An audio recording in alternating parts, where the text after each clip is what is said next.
Yes. Now, this offer is only valid from December 28th of 2010. Yeah. Until March 31st of 2011. See, last night, yes, was the first night that I was unable to put the videos on the YouTube channels. Yeah. And I noticed, yeah, that somebody had hacked the computers. Now, I realize the librarians, they don't know. Yes. But when you do this every day, yes, where I'm not able to email local law enforcement, I think somebody violated their contractual obligations. What did I not see? This idea that you're going to tell library patrons who they can email and who they can't email. Yes. Where you're going to get paid, solicited, to eject people from the library. Yes. And if I don't go right now, you're going to call the police department and say that I'm violent. Yes. I'm a domestic abuser. I'm a child abuser. Pooh. But I'm not.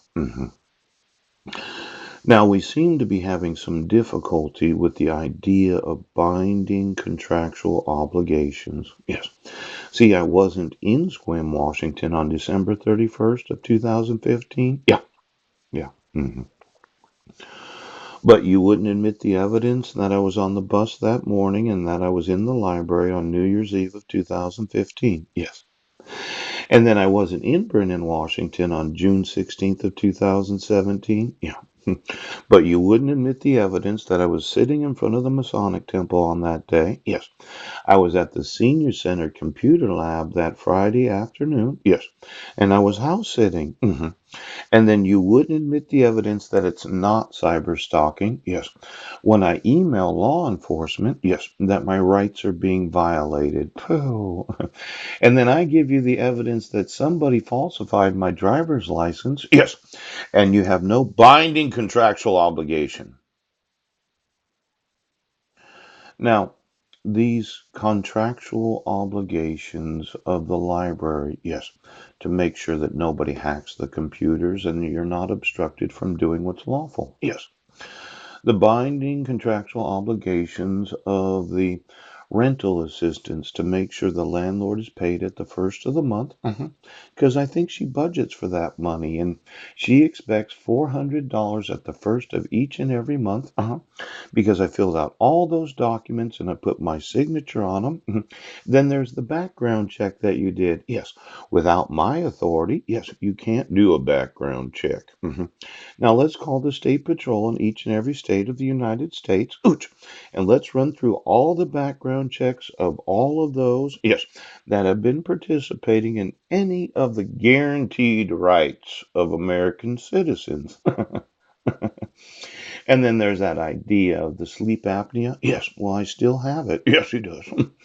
I still have the broken teeth, and I still, well, listen, still, pooh, this idea of torturing American citizens because the judges don't have a contractual obligation to not use forgeries when issuing court orders. Yes. The police don't have a contractual obligation to enforce the laws of this city. Yes. The sheriff doesn't have a contractual obligation to enforce the laws of the county. Yes.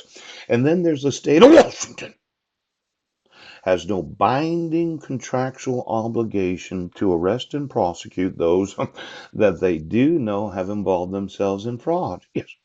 Now, yesterday, I was explaining the Inchoate offense. Yes, he was, where there's attempt, as in, we are going to attempt for the last, 2 years, yes, to obstruct Paul's posting of YouTube videos. Yes, we are.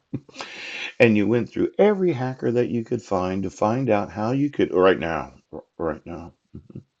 But yesterday you were successful. The first day in 2 years of me going to the library. Yes, it's almost 2 years when we look at it. Hmm hmm Now, since you decided to violate the contractual obligation of me specifically asking the librarian, and I do know who she is, yes, well, is it okay if I do this? I would say that you went over the line, and now, I'm going to sue the library, yes, for any knowledge.